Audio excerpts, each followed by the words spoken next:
আন্দোলন, তারপরে ওই যে আগামীতে 11 তারিখ রয়েছে, কি রয়েছে বিষয়টা?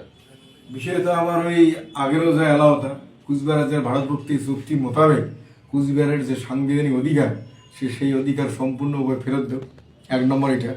আর 2 নম্বর হচ্ছে আমার রাজবংশী ভাষা 8ম তফসিল বা 8 শিডিউলে অন্তর্ভুক্ত করো, যেহেতু ভাষাটা রাজ্যের পক্ষ থেকে মান্যতা দেওয়া হয়েছে। রাজবংশী ভাষা একাডেমি করছে, রাজবংশী ভাষা 200টা অর্গানাইজ স্কুল প্রাইমারি স্কুল মান্যতা গভর্নমেন্ট মান্যতা দিয়া সরকারি স্কুল চলবে রাখছি।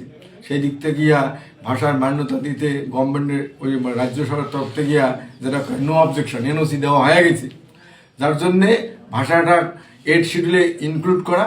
আর কুচবিহার যে ভারতভুক্তি চুক্তি মোতাবেক যে সাংবিধানিক অধিকার সেটা সম্পূর্ণরূপে ফেরত দেওয়া, এই উপলক্ষে নিয়ে আগামী 11ই ডিসেম্বর আমরা রেল অবরোধ করিবেন রাখছি।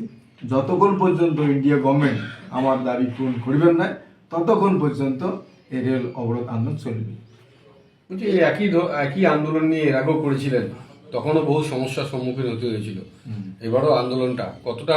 যতক্ষণ পর্যন্ত আমার এই সাংবিধানিক অধিকার, আমার তো ইলিগাল ডিমান্ড না, আমার সংবিধানে আছে, ইন্ডিয়া গভর্নমেন্ট বুঝা পরিষ্কার করে দেব যে এই যতক্ষণ মধ্যে আমার দাবি বা অধিকার পূরণ হয় নাই, ততদিন এই আন্দোলন চলবে।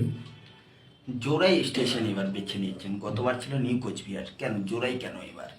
এবার জোরাইটা এই জন্য নিয়েছি, গতবার 16তে যে নিউ কোচবিহার আমরা রেল অবরোধটা করছি, তখন গভর্নমেন্ট সেই রেলগুলো ঘুরপথে আলিপুর দিয়ে সেই রেলপথ পুনরায় যোগাযোগ বহাল রাখে।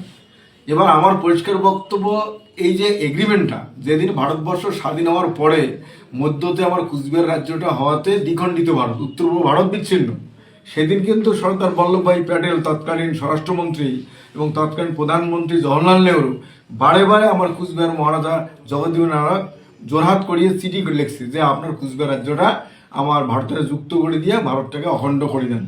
তো সেদিন কুচবিহারের মহারাজ চুক্তির মধ্য দিয়া বিভিন্ন ভারত সরকার সেদিন বিভিন্ন প্রতিশ্রুতি দিতে আমার সমস্ত কিছু সুযোগ সুবিধা, যে কোনো সমস্যার সমাধান করবে, এমন বহুত কিছু প্রতিশ্রুতি।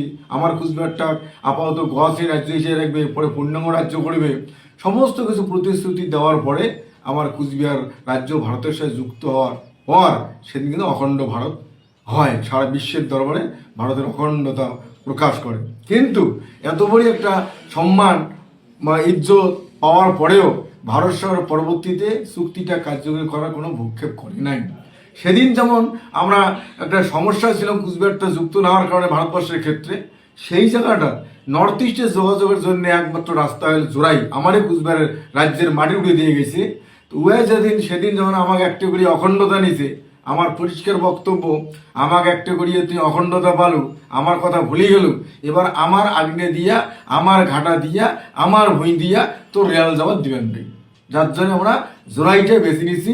ওটা কুচবিহারের মাটি, কুচবিহার রাজ্যের মাটি, ওটা আমার চুক্তি মোতাবেক আমার মাটি। আমার প্রতিশ্রুতি পূরণ না হওয়া পর্যন্ত আমার মাটি দিয়া রেলগাড়ি যাওয়ার দিবেন নেই। 11 তারিখ কখন থেকে শুরু হবে এবং কতক্ষণ চলবে? ওটা চলাটা শুরু হবে সকাল সকাল, চলবে কতক্ষণ, ভারত সরকার যত দেরি পজিটিভ হবে তত দেরি উঠবে। যদি বৈশাখ সাথে সাথে ভারত সরকার পজিটিভ আমার এই দাবি দাবা ফেরত ব্যাপারে পজিটিভ বা প্রতিশ্রুতি দেয় বা সেই রকম যে সুবন্দোবস্ত করে যে আমার দাবি পূরণ হওয়া হচ্ছে, বাস ততক্ষণ তখন উঠবো না। মোট কথা দাবি পূরণ না হওয়া পর্যন্ত আমরা উঠবেন নেই, সেটা নক্তেও হওয়ার পায়, এখন দিনেও হওয়ার পায়। মোট কথা আমাদের